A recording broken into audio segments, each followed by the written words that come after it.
corruption's a lot of different things, and Trump's doing almost all of them. The definition of corruption is the use of your political position to advance your own personal interest. Now, they say, well, he doesn't get involved in this, that, and the other. I'm sorry, there he is yesterday on his Truth Social posting his fragrance. For profit. This guy's doing it in plain sight, day after day after day. In the end, what it leads to is everything beginning to go wrong in your economy. All of that is what Trump begins to deliver for the American people. The rest is politics is efficiently powered by Fuse Energy. If you've got an electric vehicle, or if you're thinking about it, Fuse has a smart tariff with overnight charging for only 5 pence a kilowatt hour. And that's now available on both Apple and Android app stores and works with a wide range of chargers. No faff, no filibustering, no unexpected U-turns. So quite unlike politics, and you don't even need a PhD in engineering. You just plug in your EV before bed and it'll be ready before the headlines hit your inbox. So if you need a charger installed, Fuse will sort the hardware, the fitting and the setup, often in under a week. And when you sign up, you'll get the Trip Plus members deal completely free. Ad-free listening, early access to Question Time, bonus episodes, and pre-sale tickets to our live shows. So while your car recharges, your podcast feed gets a power boost too. Just head to getfuse.com/politics, download the app, and use the code POLITICS. Smart tariff, swift installation, no white papers, green papers, or red tape required.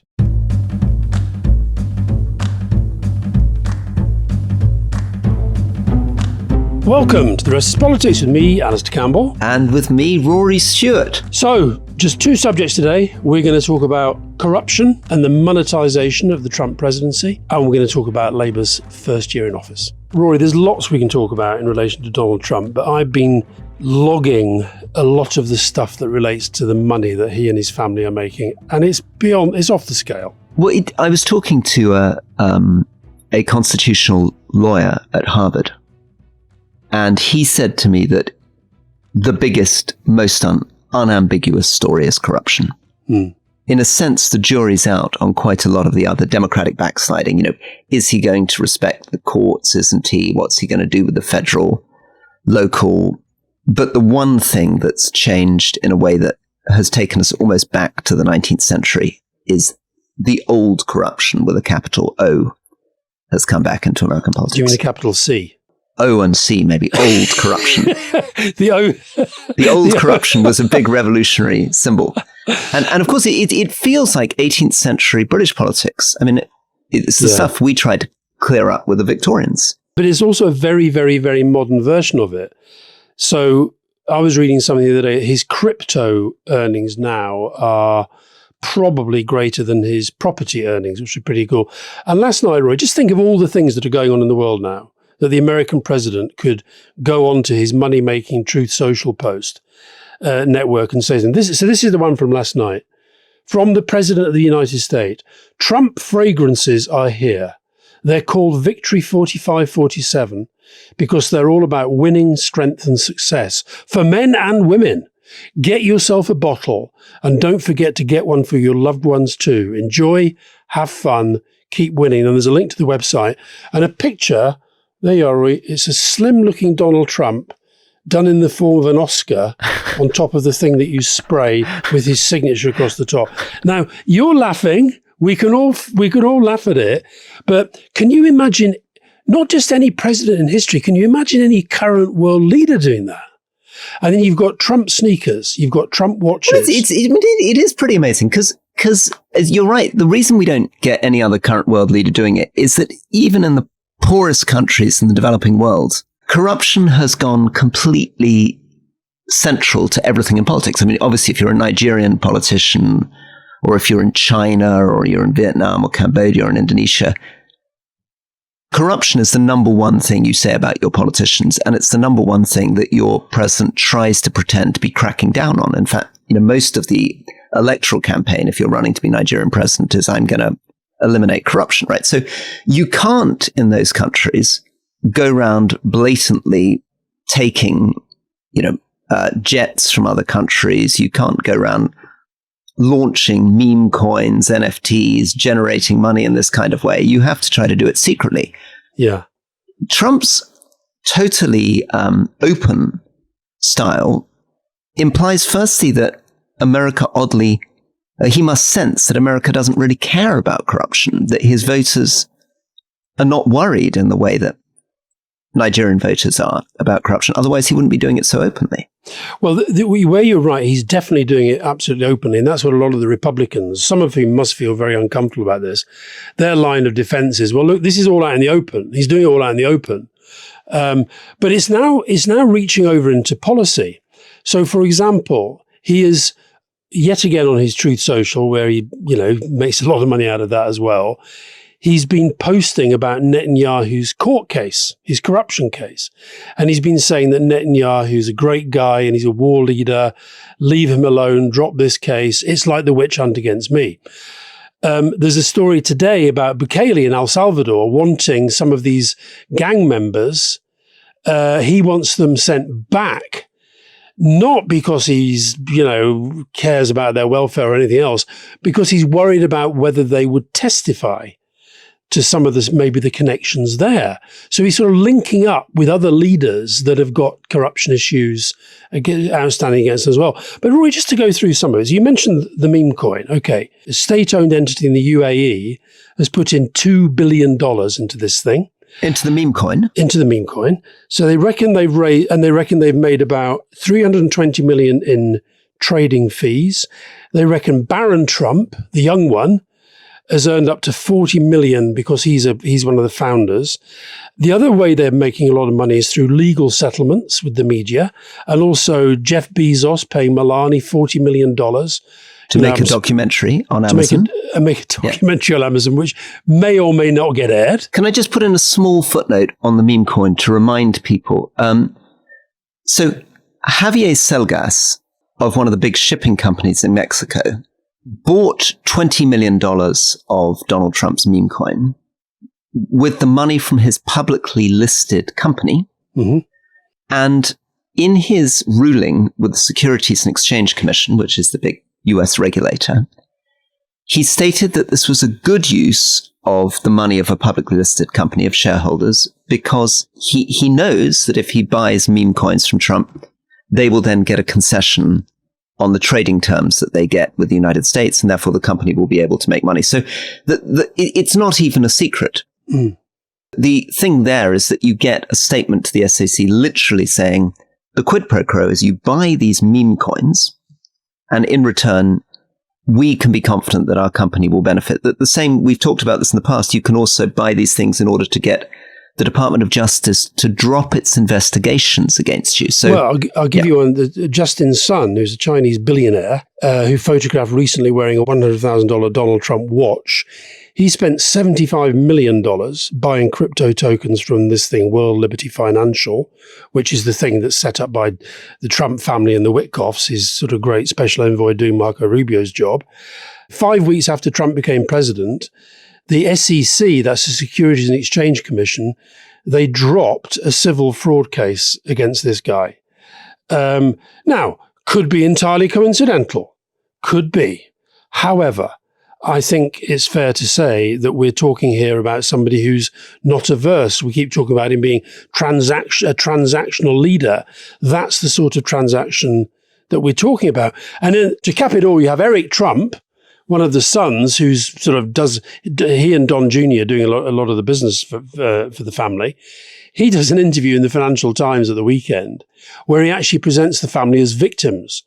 We would be making so much more money if my dad had not gone into politics. If there's one family that's not benefited from politics, it's the Trump family. And he also says, I have to look after my children. It's very unfair. I've got to, why am I not allowed to earn the money to look after my children? And meanwhile, $5.5 billion deal for a golf resort in Qatar, which will include a 7-kilometre long entertainment district, 18-hole golf course and a Legends theme park. And that's a deal led by a real estate company owned by Qatar's sovereign wealth fund. So we're seeing, why was his first trip to the Middle East? Not to Israel and Gaza, but to the rich Gulf petrostates? Answer, because he was doing loads of deals with them. Can I quickly just remind people on the Memecoin, because I know some listeners will be less into this. So The meme coin is you basically buy something that would be like the virtual equivalent of getting a kind of gold coin with Alastair Campbell's face on it. Let's say Alastair issued in the real world. Yeah. You could collect 5,000 lovely gold coins with Alastair's face on it, right? Oh, well, even I wouldn't buy that. So, right. So these things, these are the virtual equivalents. Now, there are a couple of great advantages to them for the Trump family in making money.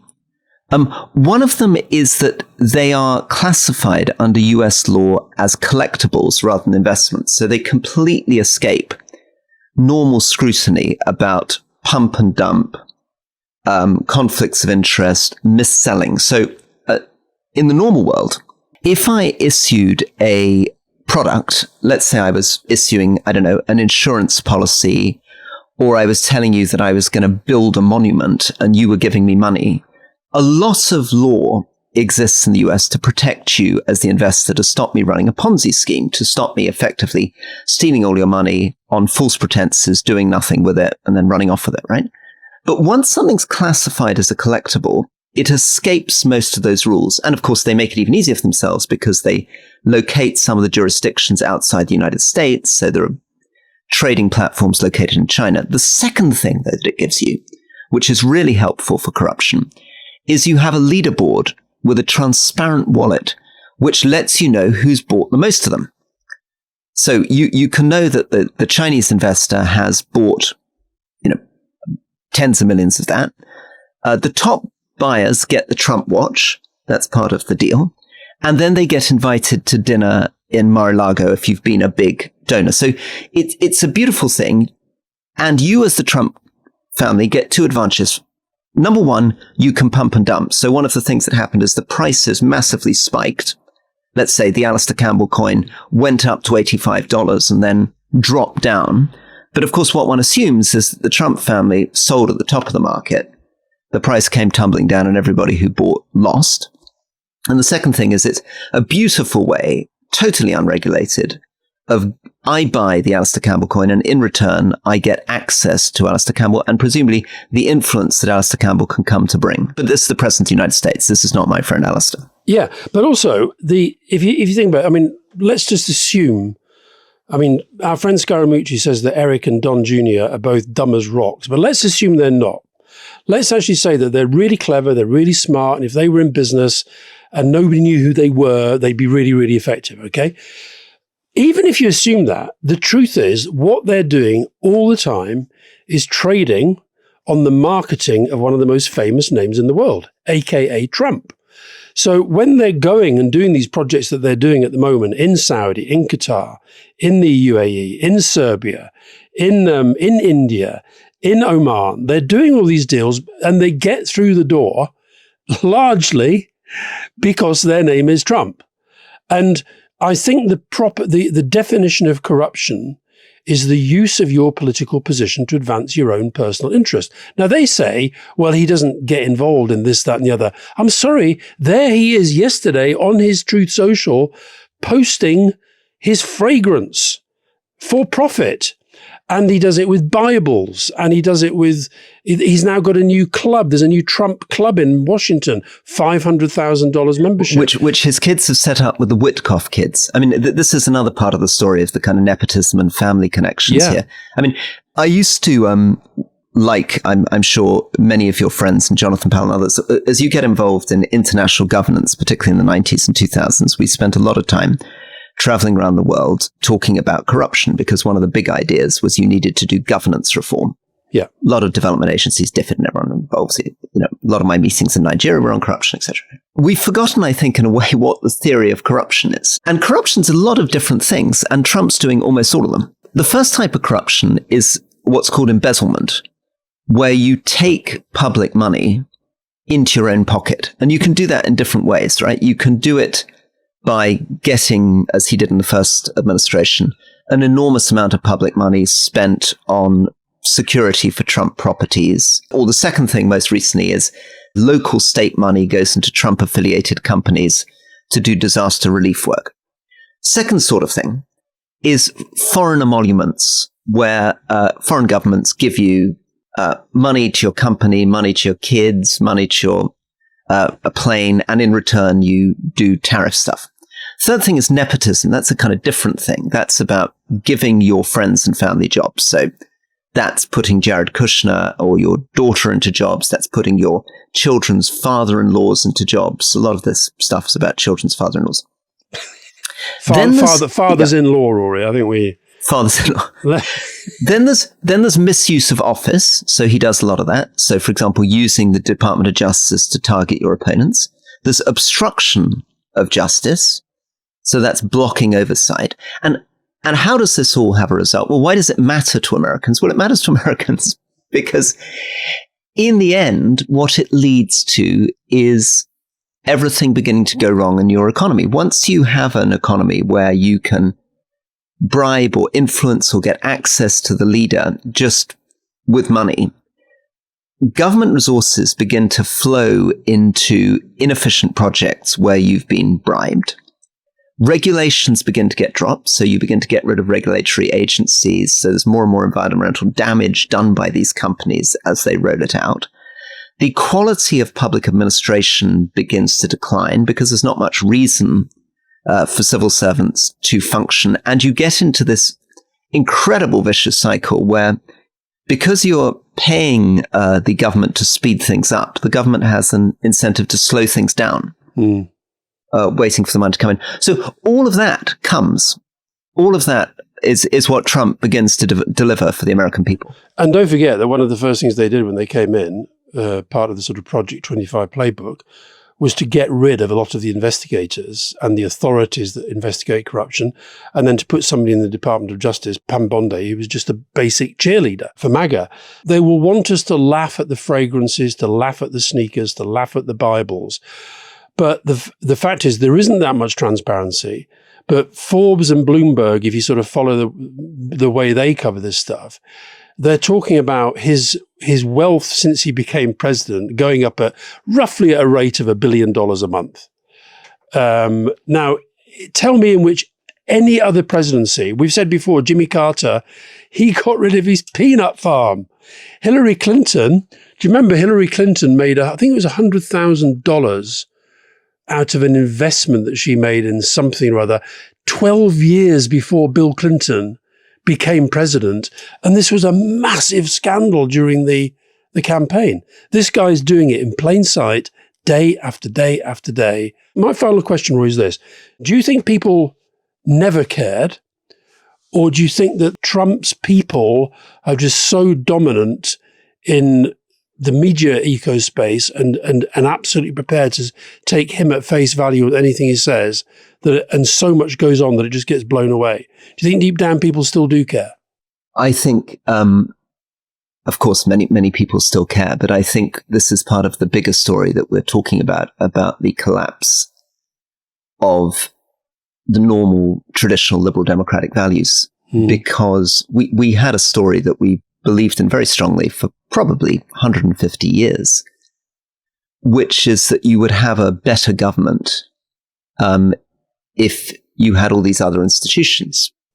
So the reason, one of the reasons that we believed in civil society, media, NGOs was it checked corruption. You had all these independent third sector organizations which were there to call out. That's why they've gone after them as well. So, Rory, here we are. We're almost exactly a year to the day when Keir Starmer was elected with the landslide majority. And there's been lots of reviews, and he's done a few interviews and done a bit of mea culpa about mistakes. And it looks like the week of the anniversary is going to be dominated by this welfare rebellion. We are recording before the vote on the welfare reforms, but a lot of people will be listening to it afterwards. But what do you make of it so far? Firstly, I think, to be generous to him, my goodness, modern politics is difficult. It's a really tough game. And you can see, and we'll get onto this probably in tomorrow's podcast when we talk about new options coming out of the US, where Mamdani, the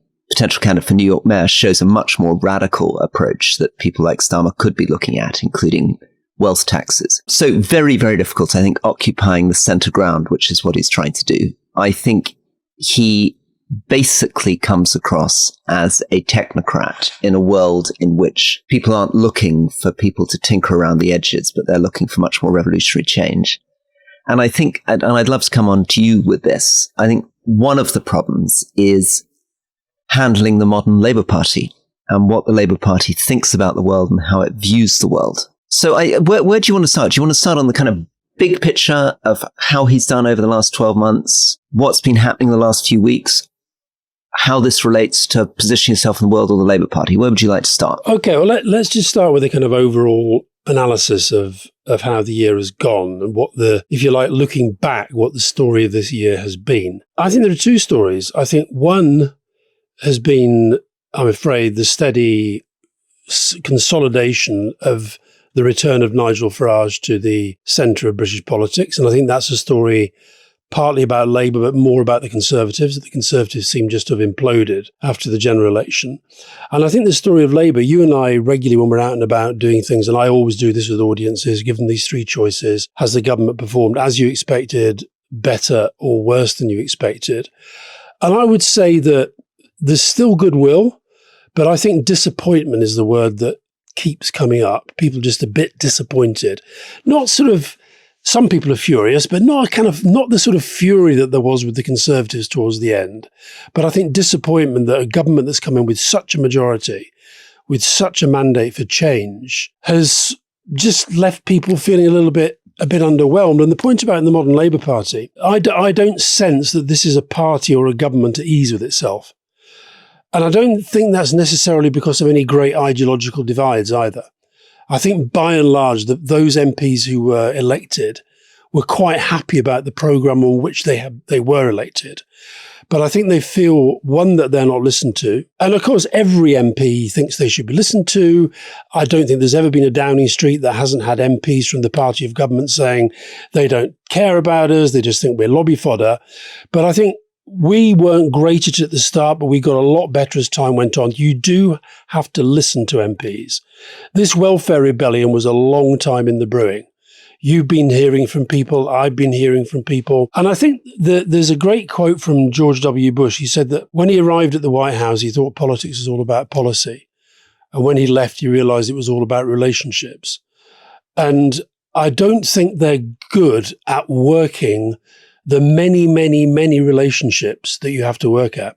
And if people listen to Leading this week, we talked to the Cypriot president, Nikos Christodoulides, and he was very interesting because, of course, he could not have been warmer about Keir Starmer. And what it says to me is that Keir has been very good at building those sorts of relations. But of course, because he has been so focused on foreign policy, Ukraine, Gaza, Trump, G7, NATO, all this stuff, which you have to do as Prime Minister, maybe the domestic, both in terms of relationship and policy, has been neglected. First thing you mentioned is this incredible story around Reform. So Reform famously came out of that election where you and I were up all night in that Channel 4 studio with a very small handful of seats, 5 seats. They are now in a position, according to some of the internal polling that people are seeing, and that this is the sort of stuff that's scaring the Conservative Party, where they could be on track for 260 seats after the next election. I mean, as I guess you would say,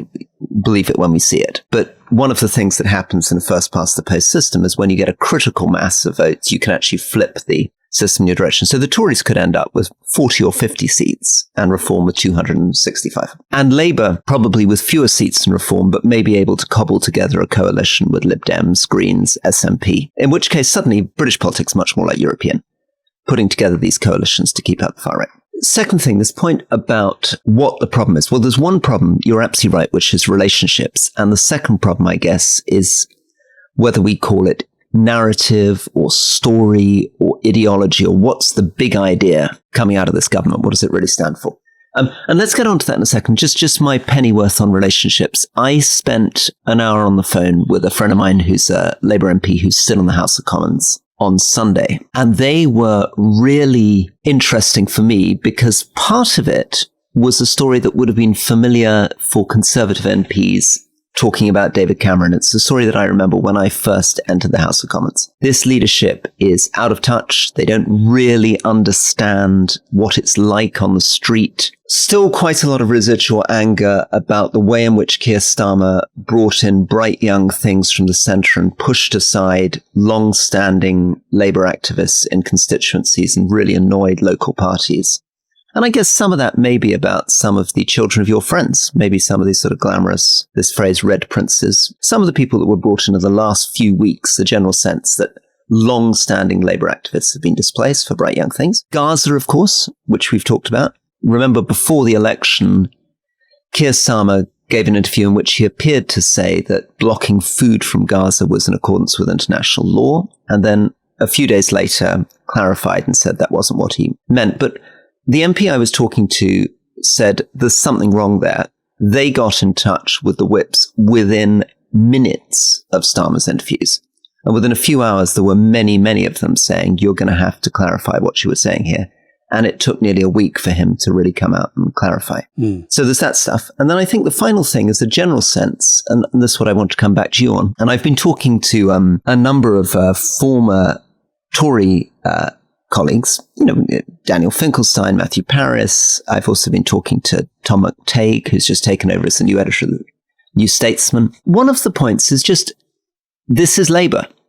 Daniel Finkelstein's got an interesting point, which is we always have this idea that you can be more radical challenging your own party base. This is called the Nixon to China story. And Daniel Finkelstein's a bit skeptical about Nixon to China because he says, actually, if Labour's leaders start challenging their own party by cutting welfare and pushing ahead with mini austerity, actually, it's incredibly dangerous. Anyway, over to you on that, because I guess part of this U-turn story is winter fuel allowance and now disability benefits, where essentially the Labour Party in the House of Commons has said, I think, hold a second, we're Labour. We're not in the business of cutting money for disabled people. We're not in the business of cutting money for pensioners. On the specifics of the issue, I think it's almost like the rebellion, or those who have decided that they were prepared to vote down the government on the second reading of a bill, which is quite a big thing to do. I think it's partly a build-up of things. And it does relate to this point about them asking themselves, what is Labour for? Because you talk about these bright young things that were brought in. Lots of bright young, actually one of the best things that the Labour Party did, I think, before the last election, was really to focus on candidate selection. Get good people from all sorts of different backgrounds, including some good young people, get them into seats that were winnable. They win those seats. Then I think a lot of them are sitting around thinking, well, okay, now what are we supposed to do? When I was walking into the studio, I was listening to an interview with one young MP who said he hasn't met Keir Starmer since the election. Now, Keir Starmer's incredibly busy. But I remember there was a point, Tony Blair was very, very busy. And by the way, we did have a welfare rebellion in the first year. I think we had just under 50 MPs voted against what we were doing to bring in changes on lone parent benefits. But there came a point, I can remember Sally Morgan, who was in charge of our sort of, political management within Downing Street, reaching out to MPs, to the whips and so forth. And she ended up advocating that Tony literally had to carve out time in the diary every week where they would come in, sit round the table with Tony, whether in his office at the Commons or in Downing Street. We did it region by region. Sometimes we did it interest group by interest group. But it was just a way of sort of making them feel heard. And above all, I think, more importantly, being listened to. And I think what a lot of people have felt on this, they've been saying for ages, Fiona and I were in France a while back. This is a few months ago now, just after the welfare bill was announced. And we met somebody who's actually in the House of Lords, but former MP, and said, my constituency, you're talking about something like 6 out of 10 people are going to get hit by this bill. That is unsustainable if you're an MP in that constituency. So, and by the way, Alan Campbell, no relation, the chief whip, he was starting to be briefed against as, he wasn't reading the mood of the PLP, et cetera, et cetera. The whips have been telling them about this for weeks and months. So I think there does have to be a reset about the relationship with the PLP. Otherwise, this will happen again. So again, the MPs I've been speaking to, and admittedly some of them are on the left of the Labour Party, but the consistent story is we've been flagging these problems for a very, very, very long time. Now, some of it will annoy if you're Rachel Reeves listening to this or Starmer listening to this, because predictably, when you're against something, you couch it in terms of all we're asking for is an independent review, all we're asking for is an impact assessment. The government's pushing ahead with this without thinking about enough. And of course, I recognize that because when I was an MP trying to stop anything that David Cameron was doing, I was always like, well, I'm not against the policy. I just want a bit more time to do an impact assessment. The consequence of that in this situation are that already they have moved the debate into by how much is Rachel Reeves going to have to raise tax next time round. So there are consequences to the choices that you make, and there are consequences to the choices that you don't make. But I think that has fueled the sense of disillusionment, because there's all this stuff about, Morgan McSweeney, Keir Starmer's chief of staff, saying that, we need to show them who's boss and deselect a few and threaten them with losing the whip and all this sort of stuff.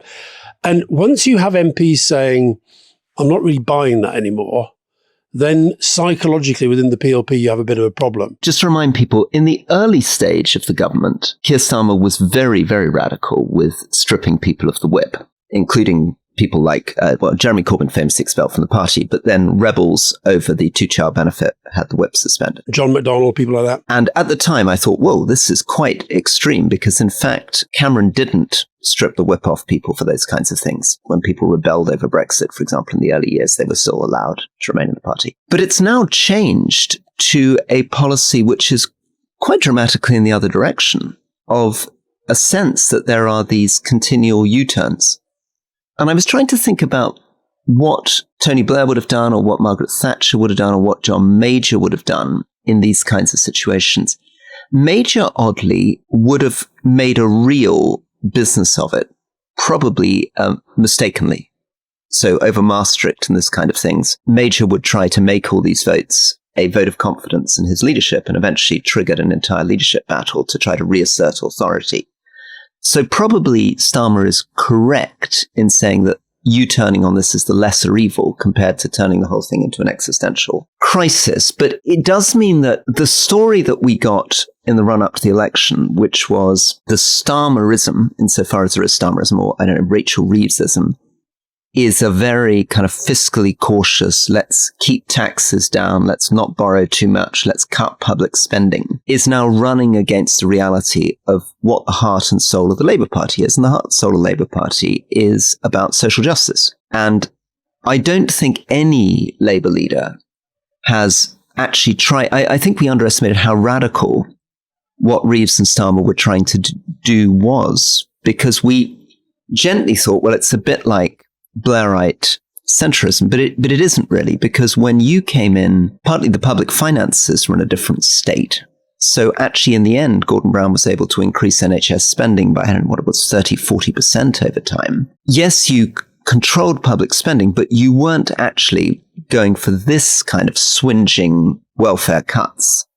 I can't think of a Labour leader who's actually tried to do stuff which, according to the Labour MPs I'm talking to, would have meant hundreds of thousands more people going into poverty, tens of thousands more children going into poverty. Am I right? Well, the front page of the Financial Times today says that even with the concessions that have already been made, you're still talking about the possibility of 150,000 more people going into poverty. Look, I think you started right at the beginning by saying you shouldn't underestimate how hard politics is today, and it is. It's hard everywhere. I mean, I've been quite surprised just the extent of media hostility to Keir Starmer is sort of pretty relentless now.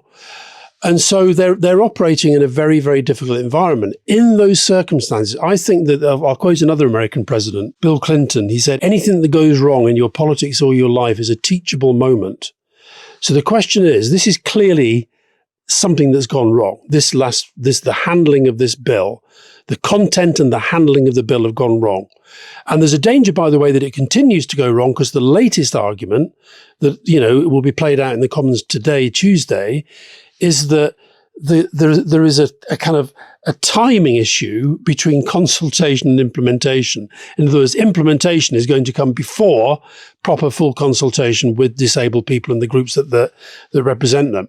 And so I think the teachable moment part of this is actually when you're making these big reforms, the announcement is not the moment. The moment, you have to turn that whole thing into a much longer term process. Otherwise, these resentments that build up, they suddenly spill out. And so I think there will have to be a change in the way that Number 10 operates, the way that government business is handled, and the debates around this. Because the point is, if you voted Labour, or you became a Labour MP and gave up whatever you were doing before to become a Labour MP, and then you find that, okay, I'm totally on board for sorting the public finances, we've got to fix the foundations, totally on board for emphasising the Conservatives have left an absolute car crash. But then as you fix the foundations, which is what they say they're doing, and I support that as a sort of mindset, then for your first big battle essentially to be about winter fuel allowance, and basically done not because of any sort of value judgment about rich people shouldn't have it, people like me, your mum, we shouldn't have it, but much more, we've got to make the numbers add up. And then the welfare debate, they've never fully established in the public and the parliamentary mind, is this about saving money or is it about trying to get people into work who could work? So those debates have clashed along. And that says to me that the sort of intellectual thinking and the rigour that you should apply to big reform wasn't being done in the development of policy. I think that this line that keeps coming back, and Tom Baldwin, who you know quite well, has written, as has Josh Glancy, as has Tom McTague, there have been all these 1 year on big interviews, and they're remarkably repetitive when you read them back to back. Tom's is the best, though. Tom's is by far the best. Tom Baldwin or Tom McTague? Your friend Tom Baldwin. Tom Baldwin. Your friend Tom Baldwin. Tom Baldwin, who was singing our praises on a rival podcast the other day. Well, no, I think Tom McTague's is brilliant too. Let me just give a little shout out to Tom McTague. Tom McTague gets to the heart of something. So what have you got against Josh Glancy? Is he just disappearing? I like Josh Glancy's too.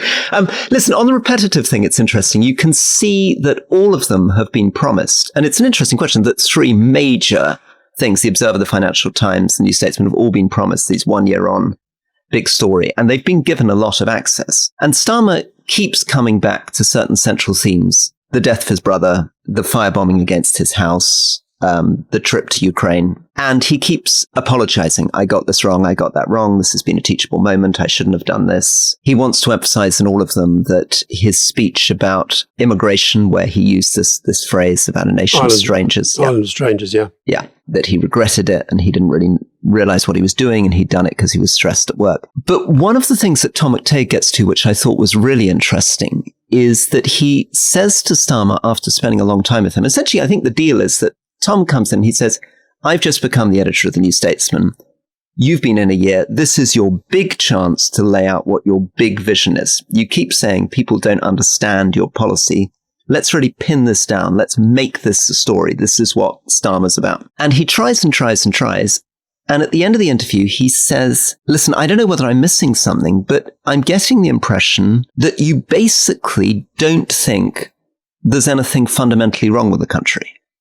You don't really have a kind of big, radical new idea because your fundamental belief is that basically things are okay, that the problem is that the Tories were more than a bit incompetent, useless and evil. But if we can get back to managing things well, things will be fine. The basic economic structure's fine. The basic tax settlement's fine. The NHS is fine, just needs to be managed better. And Starmer essentially says, yes. And I think Tom's insight is that is very unlikely to work in modern politics, where most people in Britain think things are not fine. They think the system is broken and government's broken, politicians are out of touch, and they need something much, much more radical. The other Tom Borwin, and this is becoming a little bit sort of Westminster bubble as two podcasters discuss 3 interviews with a Prime Minister 1 year on. But I think of all of them, Tom Baldwin is the one who knows Keir best in terms of having spent more time with him. And what I think Tom would say to what you've just said is that he doesn't believe the country's broken because he doesn't believe that British people are broken, and he doesn't want to spend his whole time running the country down. sort of leave that to Nigel Farage, as it were. Although he did try it, didn't he? He had that famous speech last summer where he basically did say everything's crap, Britain's broken. That was the joke of which you've produced before, which I think we took from Daniel Finkelstein, which is Britain is broken, let's not do anything about it. But the point about that, in these interviews, he has been saying that one of his regrets was that he felt he was too negative about the country when he came in because they were trying to pin so much on the Tories. I actually do think a narrative that can work is that the Tories took this country to a breaking point. And we feel that right across the piece in our public services, in our social structures, in the way local government works, etc. It's not broken, but they got damn close. We have got to fix it. Fixing it's going to take time. Fixing it's going to take difficult things. But here's the better tomorrow you're going to have. Don't fall for the better yesterday that Nigel Farage is offering. Fixing it, though, is interesting because if you look at the details of what fixing it looks like, it's not, and we're going to come on tomorrow's podcast to talk about Mamdani in New York. It's not a radical fixing. And I remember this when we interviewed the First Minister of Wales. So that's a really extreme example. I mean, Wales is in real trouble, economically, socially. The fundamental economic indicators in Wales are terrifying. I mean, that's a nation which I'm afraid, if you looked at from a macroeconomic point of view, is not doing well. But I remember the First Minister of Wales when I tried to encourage her to say, is there something wrong with our structures, our economic system? Maybe I was trying to invite her to be a bit more left-wing and say, actually, markets aren't really working, inequality is too extreme. We need to rethink the way our whole economy works. She didn't want to do that. She basically said, no, the basic economic structures are fine and we're going to fix it. And I think the same's true with Starmer and Reeves. I mean, their analysis is not completely different to the analysis that a lot of my Conservative colleagues were pushing for. So let's look, non-dom taxes. Well, Jeremy Hunt had started down that track. VAT on private schools, that was something Michael Gove really wanted to do. Investment in infrastructure, well, a lot of that was kind of levelling up. Boris Johnson, he put a lot of money into that. And there's been some shifting around where it goes, but it's pretty similar. I mean, Rishi Sunak wants to put a lot of money into supercomputers and AI. Peter Carr wants to put money into supercomputers and AI, but in a different way, but it's broadly the same story. Housing, again, as I've said, probably the thing I'm most excited for from Labour, I think most potential. But again, it was something that Cameron was trying to do an enormous amount, put a lot of talented housing ministers in and failed. So it still feels as though he's hoping that he can fix it. I don't know, it's as though he's inherited a kind of old banger. And he thinks that with a kind of relatively modest budget, he can get the car running pretty smoothly again. And, a little bit of work on the engine, a little bit of work on the paintwork. Let's get a few more thousand teachers into school. Let's put a little bit more money into the NHS. Everything will be fine. Whereas there are a lot of people out there, I think, from the left of the Labour Party to Farage on the right, who are saying, this old banger is really broken. And you're not going to be able to continue to drive it for the next 15, 20 years just with the kind of money you're putting into it. I've, as you know, gone to quite a lot of schools, and I've been struck in the last 2 or 3 that I've been in just how disappointed and defeated people feel. There was one head teacher I saw who said, look, it's great that, free school meals, but we have that in London anyway. And he actually said, I don't see that as an education policy. It's a child poverty policy. Something else he said, which I thought was really interesting, was that he said something happened during the pandemic that we don't yet understand. This was a primary school where he was saying that some of the really young kids are not toilet trained. The rise in special educational needs is off the scale. And of course, as we go further down the track towards will she, won't she have to put up taxes, one of the things that's coming into view is, are we spending too much on special educational needs? And the answer is, well, we're spending a lot more, but that's because the need has grown and we haven't fully got to the bottom of why. So another head teacher I saw recently said that I'm literally running to stand still and I cannot deliver proper education for the kids who are in here. Now, this is okay. Labour would say, well, we've only been in a year. What I would say is that at this stage of a year in, under New Labour, David Blunkett in education, teachers and head teachers had lots of excitement about things that they had heard were coming. And I think that's where what you're saying, what I think I'm saying, and what these guys are saying, there is at the moment a gap between what people feel about the state of the country and the policy solutions that are being offered to fill that gap. And I think the first year, okay, you can give them some credit for fixing some of the foundations and real wages are rising. West Streeting is getting the waiting list down. Some houses are getting built, although the numbers are pretty terrifyingly low when you look at the pledge of 1.5 million. But there is going to have to be an acceleration of policy, momentum, change. Don't forget, it's change that they were elected to deliver. And Keir Starmer's clearly not somebody who's comfortable in the big narrative thing. I get that. And, you know, when I heard Tom Borwin talking about this earlier, and he was saying that people are sick of being offered big change that never comes. So actually, maybe over time, this style will work. I don't buy this Tom Baldwin line. I think he's right about Starmer. I think Starmer doesn't believe in Starmerism. And I can completely empathize with that because I felt, you know, like Starmer, I'd been a sort of civil servant and I felt I'd been quite proud of what I'd done in my jobs in the past. And therefore I could do the same thing when I became a minister. And my experience becoming a minister is politics is completely different to managing a business or a civil service department. You're not really in the business of just rolling your sleeves up, doing a seminar, looking at the evidence, making a kind of marginal decision and then, you know, weighing it up. And what makes the difference between a great politician and a poor politician isn't how many hours you work, how smart you are, how careful you are. It's the big story. And I think that it's never been true that great politicians can get by without a very, very clear narrative and vision.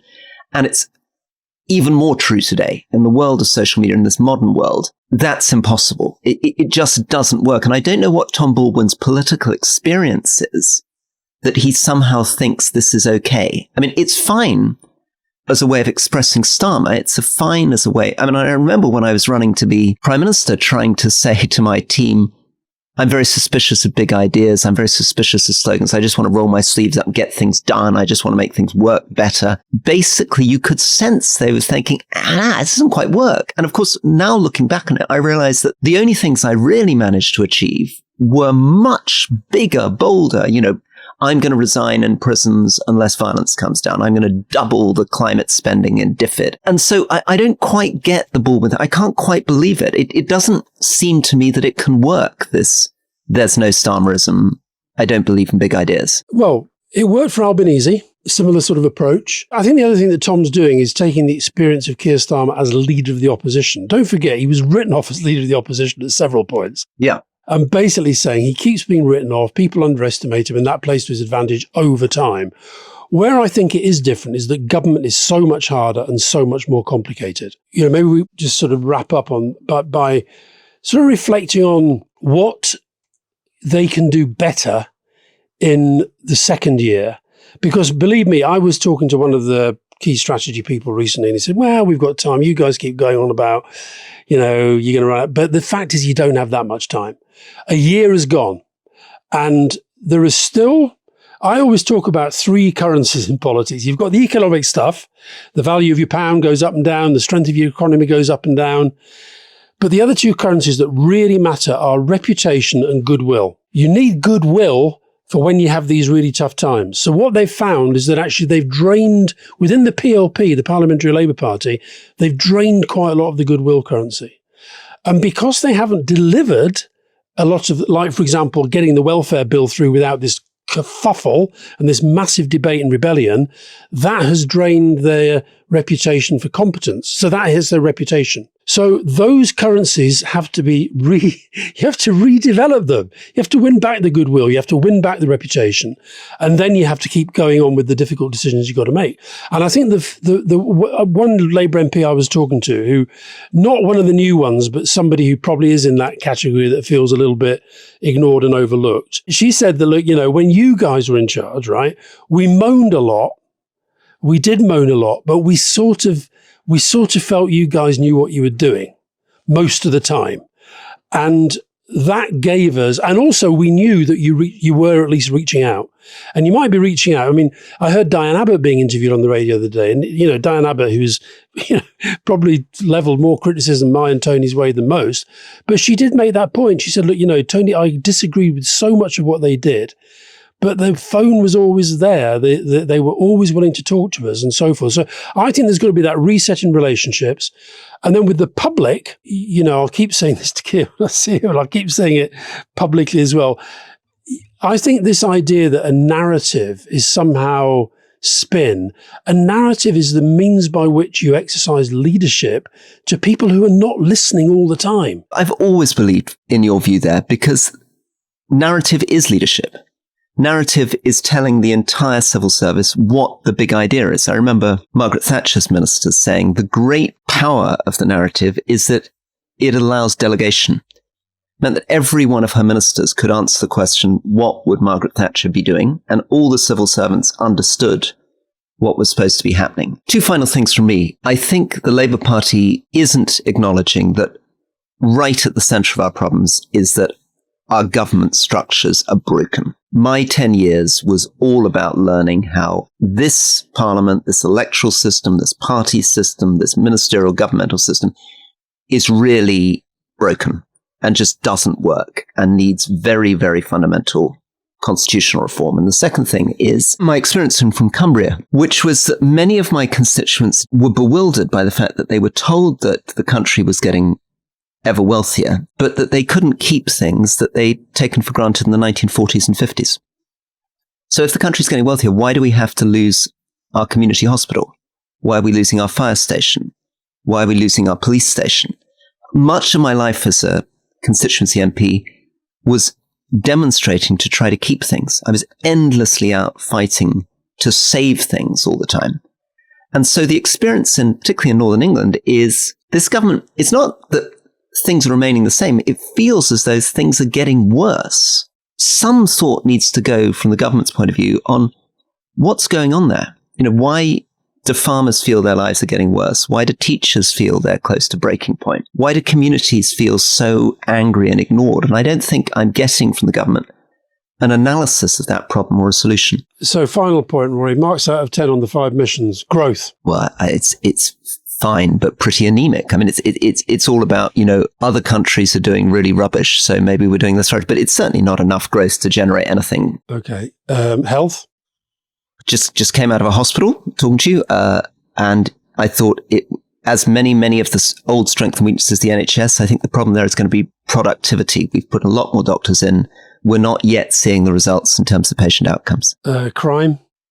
Again, people pretty angry about that. I mean, most of the polling suggests they're not cutting through on that. Class ceiling? Getting rid of the class ceiling? Yeah, well, again, it's tinkering. It's not social democracy. It's not we're going to create a profoundly more equal society. It's we're going to do a few billion here, a few billion there, but fundamentally, Britain will remain unequal. And the 5th mission, the green one? Well, they're being much more imaginative. They're spending much more money. And there, I suspect they may make much more progress. I guess the question is, how does that 5th priority really work for voters and the economy? Okay, so with Rory Stewart's 1 out of 5. How would you mark them on those 5? Growth, I would say 5 out of 10. If they're really serious about growth, you have to look at every policy through the lens of growth, and that would absolutely say, get back in the customs union. I've been saying that fairly consistently. On the education one, I'd have been more positive until the last week when I've been inside a few schools. Health, I think they're doing better. Green, I agree with you. I think they're doing better. Crime, jury very out, and I think that the Home Office was a bit of a loser in the spending round, so that's going to be tough for the police. In question time, we're going to talk about Gavi, we're going to talk about the impact of USAID, and we're going to talk about this rap duo that you and I had never heard of, Bob Villain, that now everybody's talking about, it would seem. And yeah, I'd say they've played the media and politics like a fiddle as publicity stunts go.